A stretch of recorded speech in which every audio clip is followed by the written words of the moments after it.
वक्रतुंड महाकाय सूर्यकोटि समप्रभा निर्विघ्नं कुरु मे देव सर्वकार्येषु सर्वदा। सभी देवों में प्रथम पूजनीय भगवान गणेश की कृपा प्राप्त करने का सबसे शुभ अवसर गणेश चतुर्थी का पर्व बस आने ही वाला है। और पौराणिक मान्यताओं के अनुसार विघ्नहर्ता श्री गणेश जी का जन्म भाद्रपद शुक्ल पक्ष की चतुर्थी के दिन ही हुआ था। इसलिए इस दिन गणेश चतुर्थी या ये कहा जाए विनायक चतुर्थी मनाई जाती है।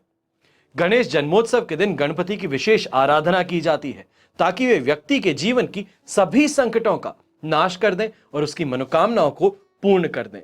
अब पंचांग के अनुसार इस वर्ष गणेश चतुर्थी 6 तारीख को है या 7 तारीख को, ये एक सवाल उठ चुका है।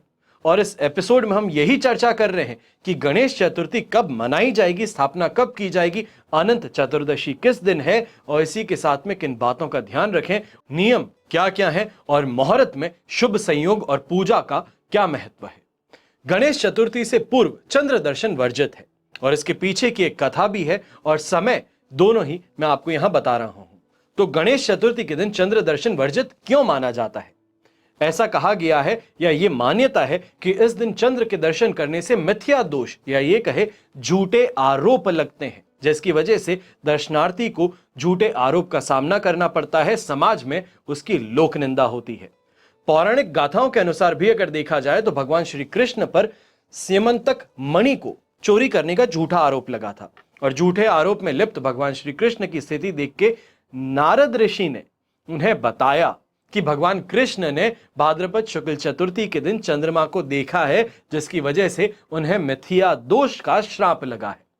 अब नारद ऋषि ने भगवान श्री कृष्ण को आगे बतलाते हुए कहा कि भगवान गणेश ने चंद्रदेव को श्राप दिया था कि जो व्यक्ति भाद्रपद शुक्ल चतुर्थी के दौरान चंद्र के दर्शन करेगा वो मिथ्या दोष से अभिशापित हो जाएगा और समाज में झूठे आरोप से कलंकित होगा। नारद ऋषि के परामर्श अनुसार भगवान श्री कृष्ण ने मिथ्या दोष से मुक्ति प्राप्त करने के लिए गणेश चतुर्थी के व्रत को किया और मिथ्या दोष से मुक्त हो गए। अब ऐसे में चतुर्थी तिथि के प्रारंभ और अंत समय के आधार पर चंद्र दर्शन लगातार 2 दिनों तक के लिए वर्जित हो सकता है। धर्म सिंधु के अनुसार भी अगर देखा जाए तो नियम बताते हैं कि संपूर्ण चतुर्थी तिथि के दौरान चंद्र दर्शन निषेध है और इसी नियम के अनुसार चतुर्थी तिथि के चंद्र अस्त के पूर्व समाप्त होने के बाद भी चतुर्थी तिथि में उदय हुए चंद्रमा के दर्शन चंद्रास्त तक वर्जित है। समय क्या रहेगा तो सबसे पहले इसकी हम चर्चा करते हैं। अब वर्जित समय जो बताया गया है उसकी शुरुआत हो रही है 6 सितंबर को 3:01 से रात के 8:16 तक। अवधि कुल मिलाकर के हो जाएगी 5 घंटे 15-16 मिनट कुछ टोटल रहेगा ये। अब इसके बाद में 7 तारीख की हम बात करेंगे, शनिवार का दिन, तो उस दिन भी चंद्र दर्शन वर्जित रहेंगे। समय रहेगा सुबह के 9:34 से रात के 8:43 तक। समय अवधि है ये पूरी 11 घंटे और 9 मिनट की।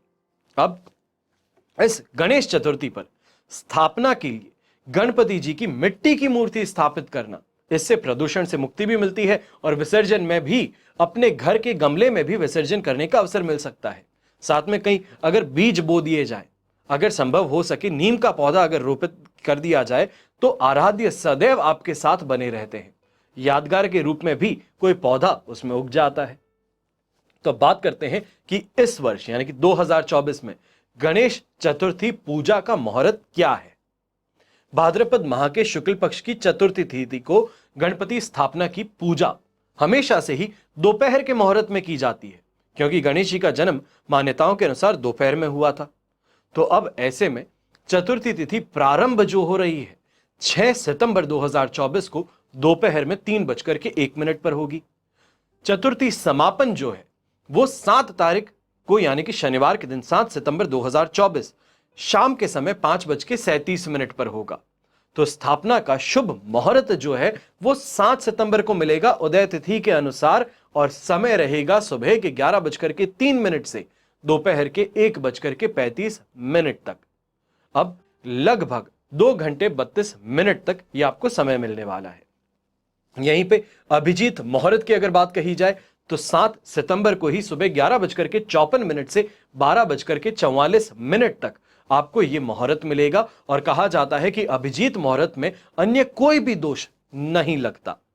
इसी के साथ में विजय मुहूर्त दोपहर में 2:24 से 3:14 तक रहेगा और शनिवार के दिन राहुकाल का समय 9 बजे से 10:30 बजे तक है और इस समय अवधि में आपको सतर्क रहना है, कहीं स्थापना ना कर बैठे।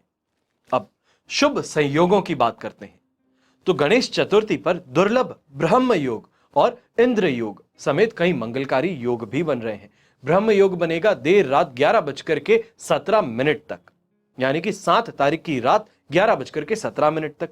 तो वहीं इंद्र योग का भी निर्माण हो रहा है, जो कि कैलेंडर अनुसार देखा जाए तो 9 सितंबर 2024 की रात्रि, यानी कि जैसे ही 12 बज जाती है, 9 तारीख लग जाती है आपकी मॉडर्न कैलेंडर्स में, तो उसके अंदर 12:05 तक रहेगा।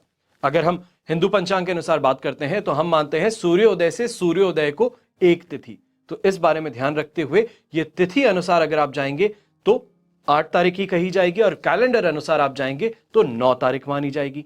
इसके अलावा गणेश चतुर्थी पर सर्वार्थ सिद्धि योग और रवि योग का भी निर्माण हो रहा है।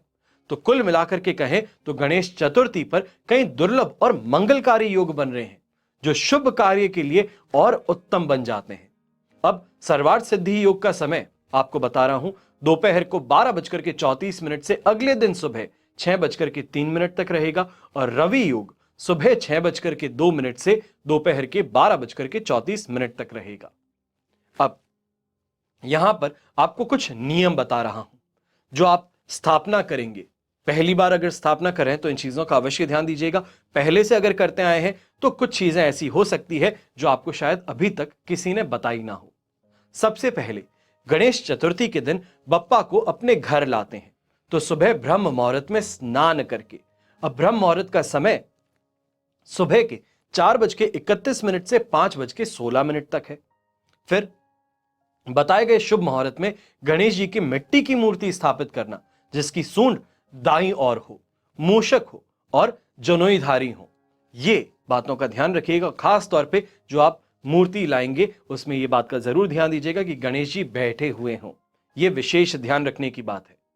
फिर गणेश मूर्ति को घर की उत्तर दिशा या फिर ईशान कोण में स्थापित करना। वो जगह शुद्ध और पवित्र होनी चाहिए है। पीठ के पीछे दीवार जरूर होनी चाहिए और वो दीवार भी जो हम बात कर रहे हैं वो बाथरूम के साथ में सट करके नहीं होनी चाहिए, यानी कि कॉमन वॉल बाथरूम की नहीं हो, वो इसका ध्यान रखिएगा। फिर गणेश जी की मूर्ति का मुख पश्चिम दिशा की ओर होना चाहिए है। लकड़ी का पाट पर लाल या फिर पीला वस्त्र आप बिछा दीजिए, उस पर उनको स्थापित करेंगे। साथ ही एक कलश में सुपारी डाल करके किसी कोरे का मतलब हम यहां पे कहेंगे कोई नया कपड़ा जो है उसमें बांध करके रखेंगे। और एक बार गणेश मूर्ति को जहां स्थापित कर दिया है वहां से हटाना हिलाना बिल्कुल भी नहीं है। विसर्जन के समय ही मूर्ति को हिलाया जा सकता है या हटाया जा सकता है, इस बात का ध्यान दीजिएगा। अब गणपति स्थापना के दौरान अपने मन में बुरे भाव नहीं लाने चाहिए और ना ही कोई बुरे कार्य करने चाहिए। गणेश स्थापना के दौरान घर में किसी भी प्रकार का तामसिक भोजन, चाहे हम प्याज लहसुन की भी बात करते हैं तो यह भी नहीं बनना चाहिए। सात्विक भोजन ही बनेगा, तो वहीं घर के सदस्य सात्विक भोजन ही खाएंगे। और गणेश जी की स्थापना कर रहे हैं तो विसर्जन तक हर रोज सुबह और शाम पूजा आरती करनी है और भोग लगाना है। स्थापना के बाद में गणपति जी की विधि विधान से पूजा और आरती करना और फिर प्रसाद वितरण करना यह अवश्य बहुत बहुत ज्यादा जरूरी है। अब इसके पश्चात क्षमा प्रार्थना, यह भी एक बहुत महत्व काम है। विघ्नहर्ता की पूजा और आरती के बाद में परिक्रमा करते हैं और क्षमा मांगते हैं कि पूजा में कोई भी कमी या फिर भूल चूक हुई हो तो उसके लिए हमें माफ कीजिएगा।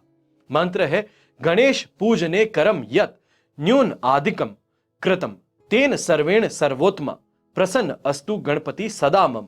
मैं कोशिश करूंगा अपनी टीम को कहूंगा यहां पे आपको ये मंत्र दे सकें और साथ ही साथ में इंग्लिश में क्या इसका उच्चारण होगा वो भी आपको यहां पर ट्रांसलेट करके दिया जाएगा। अब इस मंत्र का उच्चारण करने के पश्चात मोदक के लड्डू का प्रसाद जो है वो आप बांटेंगे लोगों के बीच में।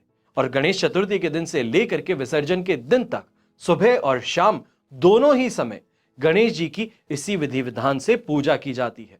अब गणेश जी की कथा पढ़ें और या फिर अगर आप श्री संपन्न है, किन्हीं को बुला सकते हैं जो कथा पढ़ के सबको सुनाए, तो अवश्य ही इसको भी आप कर सकते हैं। और गणेश चालीसा का पाठ स्वयं को करना जरूरी है। पूजा के बाद में सबसे अंत में रोज गणेश जी की आरती जरूर गानी है।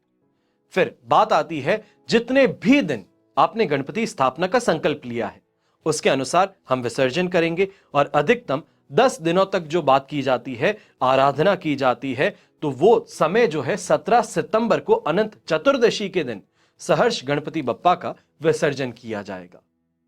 आशा करता हूं कि गणेश चतुर्थी से संबंधित जो भी जानकारी है, जितनी भी जानकारी है, सभी मैंने आपको इस एपिसोड में दे दी है, ताकि किसी भी चीज को लेके कोई कंफ्यूजन है, कोई चीज पता नहीं थी या फिर कहीं पे कोई भूल चूक होती रहती है, तो उससे आप बच जाइएगा इस साल।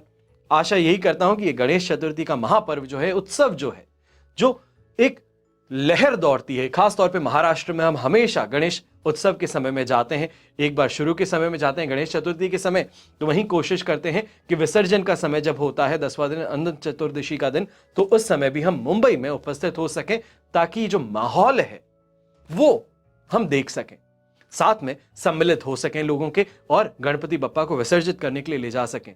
आज के समय में हमारी बिल्डिंग में, जैसे मुंबई में देखा जाता है, तो बिल्डिंग में भी गणेश जी लाए जाते हैं, तो उसी के साथ में हर्ष और उल्लास जो है, एक पॉजिटिविटी है, वो अपने अंदर, अपने आसपास के वातावरण में देखने का मौका मिलता है। एक अलग सी उमंग अपने अंदर जाग जाती है। आशा करता हूं आप भी अगर अपने घर में स्थापित कर रहे हैं गणेश जी को इस वर्ष, तो आपके घर में भी वो जरूर सकारात्मक बदलाव लेकर के आए, आपकी सभी मनोकामनाओं को पूर्ण करें। हमेशा की तरह प्रार्थना आप सभी के लिए यही करता हूं, क्योंकि आप भी मेरे लिए परिवार ही हैं, तो आपका और हमारा परिवार सदैव सुखी रहे, संपन्न रहे और सुरक्षित रहे। घर में बड़े बुजुर्गों का साथ और आशीर्वाद हमेशा हमारे साथ में बना रहे। गणपति बप्पा मोरया। जय श्री राम एवं जय हिंद।